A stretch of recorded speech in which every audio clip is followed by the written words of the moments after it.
The paper felt expensive between my fingers. Cream-colored, gold-embossed letterhead, the kind of stationery people use when they want you to feel grateful. But my eyes had already found the number at the bottom of the page. $127,000. My entire life savings. The authorization form trembled slightly, not from the ceiling fan above my kitchen table, but from my own hands, which had gone cold despite the Texas heat pressing against the windows. I traced my fingertip over my father's signature at the bottom. Gerald Whitmore. Confident strokes, no hesitation. He'd already signed his part, assuming I'd fill in the rest. That's when something shifted behind my ribs. Not the sharp crack of heartbreak. I'd already been broken by these people. This was different. Quieter. The soft click of a lock sliding into place. My name is Naomi Hayes. I'm 34, a senior accountant at a firm that handles estates worth more than my family ever dreamed of. And this is the story of how I finally stopped being their emergency fund. I set the document down slowly, smoothing the creases from where I'd gripped it too tight. Next to it sat a thick manila folder, 8 years of records I'd told myself I was keeping just in case. Call logs, wire transfer receipts, unanswered text messages time-stamped and printed, every dollar I'd sent into silence, cataloged like evidence. Because numbers don't lie. Numbers don't rewrite history. My family did. The last time I heard my father's voice before that envelope arrived was during a voicemail I'd left him. I'd just earned my first real promotion, junior accountant at Morrison and Blake in Denver. Not glamorous, but it was mine. 3 years of 70-hour weeks, cold coffee, missed buses, and fluorescent lights that buzzed like dying insects. I called him 4 times that week. Every call rolled to voicemail. A week later, I was eating a sad desk salad when I opened Facebook. 47 people had gathered at my brother Dylan's graduation party. Balloons shaped like champagne bottles, a 3-tier cake with his face printed on the frosting. My father's arm draped across Dylan's shoulders, both of them laughing at something the photographer said. I scrolled through every photo twice, looking for the one where someone noticed I wasn't there. It didn't exist. I mailed Dylan a card anyway, tucked a $500 check inside, wrote "proud of you" in my neatest handwriting, and waited for something small in return. A text, a voicemail, proof that I registered. The check cleared in 3 days. I know because I checked my account every morning and night, like it was a ritual I couldn't stop. Nothing came back. That's when I started the folder, not to punish them, to protect my own sanity. Every missed call, every unanswered message, every wire transfer that disappeared without acknowledgement. I felt embarrassed doing it at first, like I was building a case against people who were supposed to love me. But after a while, the folder became its own kind of comfort. Cold, clear, undeniable. Dylan only ever called when he needed money. The first time, it was $8,000, a startup, some app that would change everything. 6 months, he promised. I'll pay you back with interest. I wired it from my savings that afternoon, imagining a future where he'd finally see me as more than a safety net. The app collapsed 4 months later. When I asked about repayment, I got a text. Things are tight. You understand. I did. I always did. My stepmother, Candace, reached out 2 years later, her first message since I'd left for college. The screen lit up with her name and my hands actually shook. Emergency roof damage from a storm, she wrote. Your father's credit is maxed. Please help. Family. I sent $15,000, half my emergency fund, gone in 48 hours. 2 months after that, Candace posted a photo on Instagram. She was leaning against a pearl-white Lexus, smiling like she'd won something. The caption read, "Birthday gift to myself. Blessed." I zoomed in on the background. The roof looked exactly the same. By then, the total had crossed $23,000, not counting birthday cards that went unacknowledged, not counting Christmas gifts that vanished into silence, not counting what hope had cost me, which couldn't be measured in receipts. 14 months passed without a single word from any of them. During that silence, I made 17 calls. Each one dissolved into voicemail. I adjusted my tone every time. Cheerful, then concerned, then careful, then finally honest. I just want to know if I did something wrong. Voicemail. That Christmas, I sent gift cards through tracked mail, delivered December 21st at 2:47 p.m. Signature required. Signed for by C. Whitmore. Nothing came back, no reply, no acknowledgement, no proof I still existed to them. And then the cream-colored envelope arrived. I didn't open it right away. I let it sit on my counter for 3 hours, watching it like it might explain itself. I later learned they'd tracked me through a return address on one of my birthday cards. A small mistake in a decade of hoping they cared. When I finally slid my finger under the seal, I smelled my father's cologne. Something woodsy and expensive. The same scent he wore when he walked me down the aisle at my aunt's wedding because my date had canceled. The party invitation came first. Gerald Whitmore's 65th birthday celebration. Grand Palazzo Hotel, Houston. Black tie optional. Behind it, folded neatly, was the authorization form. Sterling Investments, LLC. $127,000. Non-refundable if the project failed. My colleague Marcus ran the public filings for me the next morning. His face told me everything before he spoke. "They're underwater," he said, sliding his laptop across the conference table. 3 contractor lawsuits. Bank deadlines April 20th. He paused. That's 5 days after the party. I stared at the numbers on his screen. They needed $150,000 to survive. I had $127,000 in savings. Every dollar I'd earned alone, without their help, without their acknowledgement, without a single phone call that didn't end in a request. "You're not actually considering this," Marcus said. I bought the plane ticket that afternoon, not to rescue them, to see the truth with my own eyes. The Grand Palazzo glittered like a lie someone had polished until it shone. 87 guests filled the ballroom. I counted them while pretending to study the ice sculpture. My father stood at the center of everything. Perfect charcoal suit, easy smile, shaking hands like a man without a single contractor lawsuit pending. Candace floated beside him in emerald silk. Dylan nursed champagne near the bar, laughing at something a woman in diamonds had said. Candace spotted me first. Her smile flickered, then reset. "Oh," she said, loud enough for nearby guests to hear. "You actually came." My father turned. For a moment, something crossed his face. Surprise, maybe, or calculation. Then he opened his arms and pulled me into a hug that smelled like cologne and performance. "My daughter," he said into my hair, just loud enough for the photographer to capture. "It's been too long." Before I could respond, a spotlight hit the stage. My father released me and strode toward the microphone like he'd been waiting for his cue. "Tonight," he announced, "my daughter Naomi has finally come home." Applause erupted. I felt it wash over me. Warm, welcoming, completely hollow. He wasn't celebrating my return.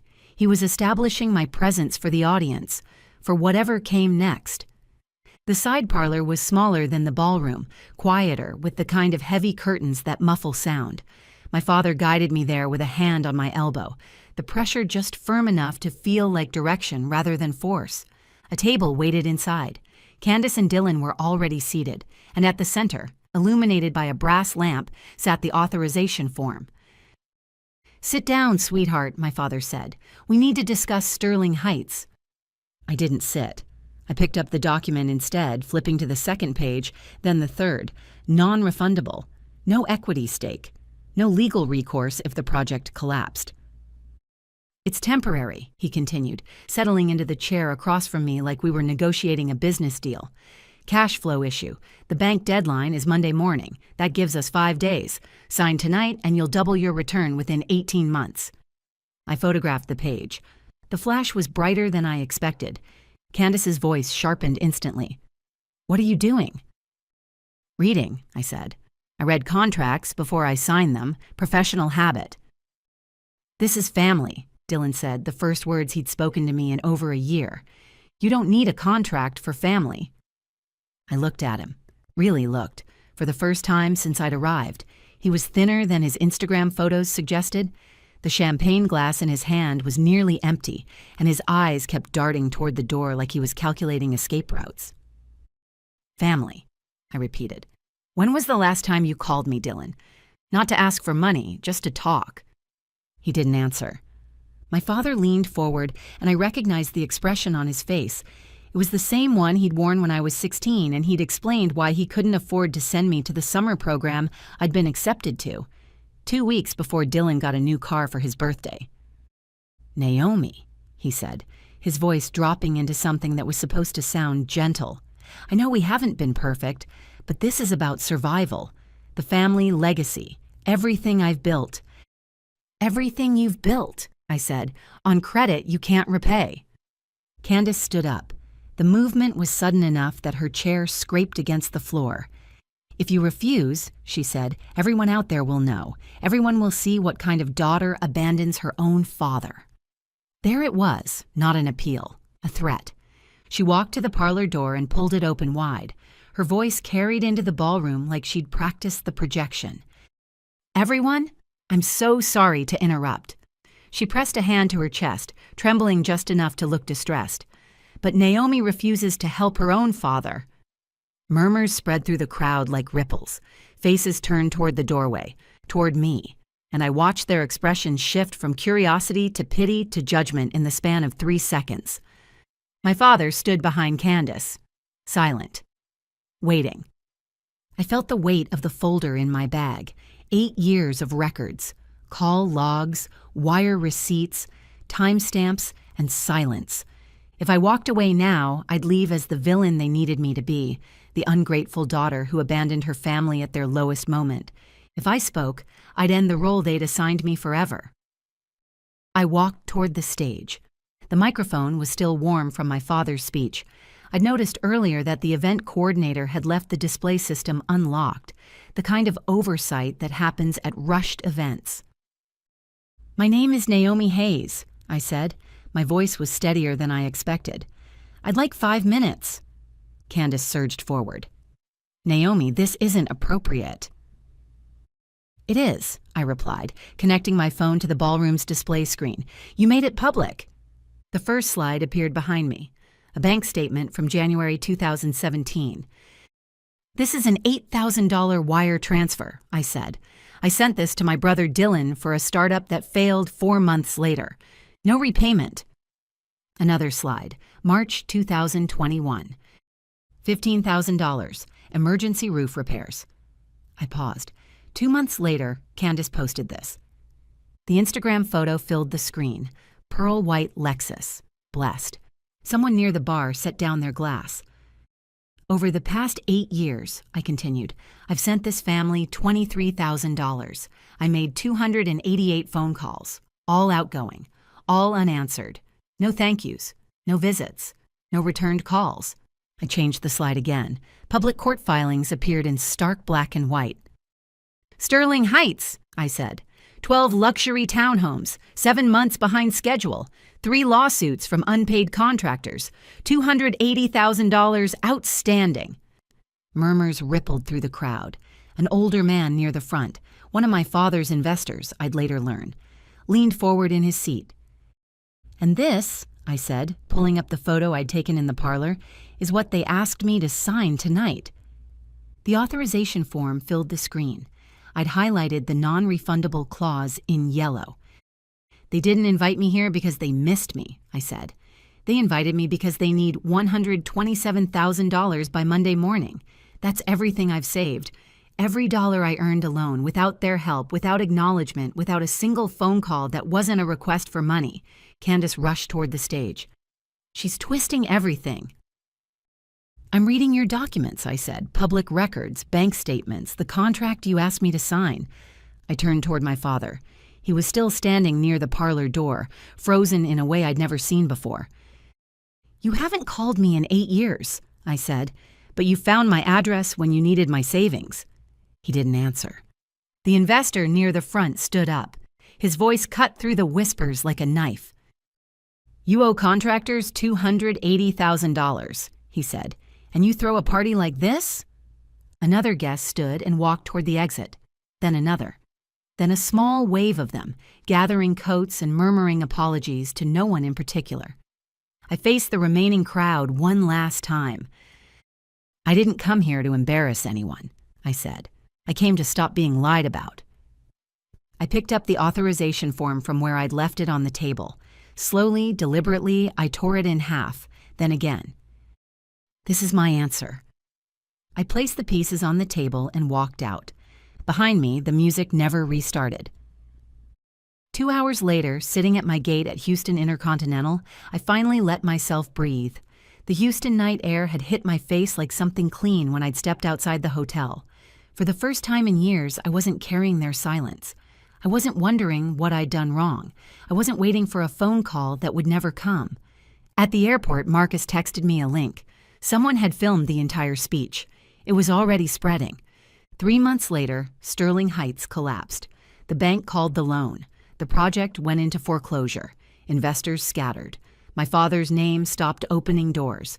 My father called once, 3 days after the party. I let it go to voicemail. He never left a message, and he never called again. Candace's social calendar emptied next. The charity board stopped calling. The Lexus disappeared from her Instagram. Then her Instagram disappeared entirely. Dylan got his first real job, night shift at a warehouse distribution center, $12 an hour, no safety net, no shortcuts. And me, 6 weeks after that night, Naomi Hayes legally became Violet Monroe, my grandmother's maiden name, the last person in my family who loved me without conditions, who called just to hear my voice, who never asked for anything but my company. New city, new phone number, a small apartment with windows that caught the morning light and a mailbox that only held my own mail. I stopped sending messages into silence, stopped confusing obligation with love, stopped shrinking myself to fit the space they'd assigned me. My savings rebuilt slowly, not through miracles, through budgets, overtime, and steady breathing. Every dollar protected by the only signature that mattered, my own. Peace didn't arrive loudly. It didn't announce itself with trumpets or vindication. It simply stayed, quiet, steady, present. Not because I won, because I finally stopped financing a lie. Family isn't blood. It's consistency. It's showing up without a transaction attached. It's returning phone calls because you want to hear someone's voice, not because you need their bank account. I didn't lose a family that night at the Grand Palazzo. I finally stopped pretending I had one. If this story resonated with you, if you've ever felt like someone's emergency fund instead of their family, tell me in the comments. Your story matters too. And if you want more stories about boundaries, self-worth, and choosing yourself without apology, subscribe to the channel. Echoes of Life will be here with you. Before you go, here's a quick bonus for sticking around. If you love learning and growing like I do, you need to try audiobooks. I've got an exclusive deal with Audible. Your first month is completely free. That's access to over 500,000 titles. Zero cost to you. All the details are waiting in the description. Don't miss this one.